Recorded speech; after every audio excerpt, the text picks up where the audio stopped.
President. Yes, sir. Mr. President, I rise today to address the profound economic, social, and political importance of TikTok's creators and the serious consequences of a nationwide TikTok ban. When the Senate passed legislation last year authorizing a ban on TikTok, it was bundled with essential foreign aid measures. Critically, the Senate never held a direct vote on the TikTok ban itself. This rushed process left many of my colleagues with the impression that ByteDance, TikTok's parent company, would divest from the platform, rendering the ban unnecessary, as its proponents had suggested. Back in April, I took to this chamber floor to warn that such an approach was ill-considered. Today, with TikTok on the brink of being banned in the United States, my concerns have become a reality. Because what we're learning is that the TikTok law is indeed a TikTok ban. As the January 19th deadline approaches, TikTok creators and users across the nation are understandably alarmed. They are uncertain about the future of the platform, their accounts, and the vibrant online communities they have cultivated. Supporters of the law have often dismissed TikTok as trivial, characterizing it as a platform dominated by juvenile dance videos and seemingly inconsequential content. They were wrong then, and they are wrong now. TikTok, like all social media platforms, has flaws, but TikTok is also critical for millions of creators to earn a living, for young people to express themselves, and for Americans of all ages to foster community, share a laugh, and learn something new. Yes, sometimes these laughs come from the shared experience of attempting to learn and recreate a funny dance video, but just as often TikTok provides a space for meaningful political conversations on everything from gun violence to climate change. Most recently, TikTok users have been sharing harrowing videos of the devastating wildfires that have destroyed thousands of homes in California. And these personal videos have provided a first-hand account of the tragedy, creating a virtual gathering space for shared stories, mutual support, and urgent calls for assistance to this climate change created catastrophe. Over the past 24 hours, I've received millions of views on my TikTok videos advocating for an end to the ban. One of these videos has over 20,000 comments and counting. That's tens of thousands of users reaching out to make their voices heard. And I've been tagged in hundreds of stories over the past 24 hours as TikTok users have posted short videos explaining why TikTok is important for their lives. Meredith Lynch, a writer and comedian from my home state of Massachusetts, currently residing in Los Angeles, said, quote, "Here in Los Angeles, I know I personally, and I know so many other people have been relying on this app during the fires. It is a way in which we can spread information that the community needs. It is a way in which we are spreading resources."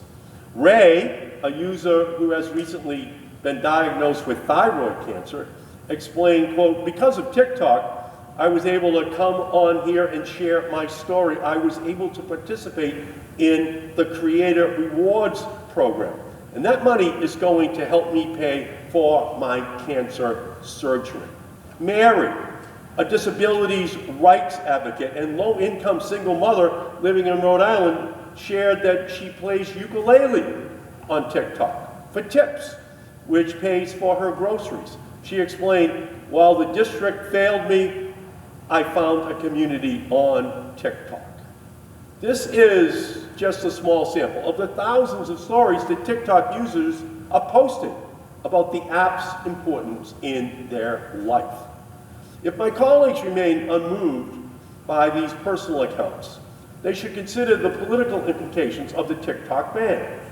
The 170 million Americans that use TikTok each month will be furious when their favorite platform goes dark.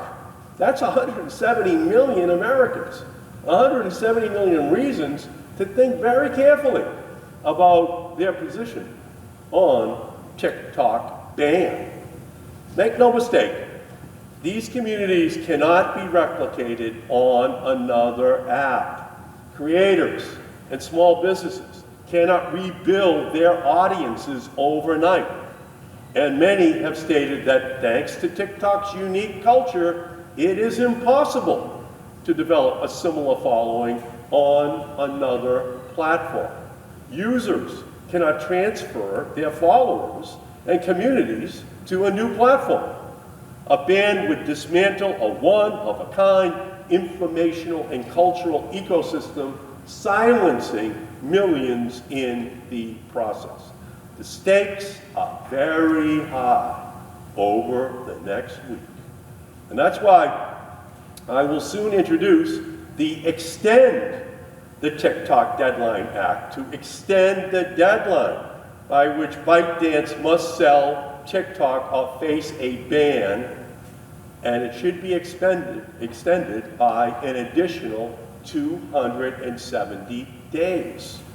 Now that my colleagues understand that the TikTok ban is real, we need time to have a deeper conversation about how to address the national security risks caused by ByteDance's ownership of TikTok. We need time to understand the ban's implication on TikTok's creators and users. We need time to consider alternative ideas. This legislation does not repeal the original legislation. It merely allows for more time. Let me be clear. TikTok has its problems. Like every social media platform, TikTok poses a serious risk to the privacy and mental health of our young people in our country. In fact, TikTok paid a fine for violating my law, the Children's Online Privacy Protection Act, just a few years ago. I'm proud of my law, and I'm proud that the Federal Trade Commission took action under my law. But they've also done the same kind of action against American companies and fined them for doing the very same thing to children in our country online. So it's not just a TikTok issue. It's American companies that actually set the example for how young people in our country get abused. And last year, I sent a letter to the Department of Justice urging it to quickly review the allegations that TikTok had violated COPPA yet again. I will continue to hold TikTok accountable for such behavior, but I will hold every American company, from Instagram to Facebook, all the way down the line, that is doing the very same thing to the children in our country. A ban on TikTok does not solve the problem, because young people in our country are still going to be going to American sites that are abusing it. And the Surgeon General tells us that there is a mental health crisis amongst young people in our country. This doesn't solve the problem. If we're going to deal with it, let's deal with it.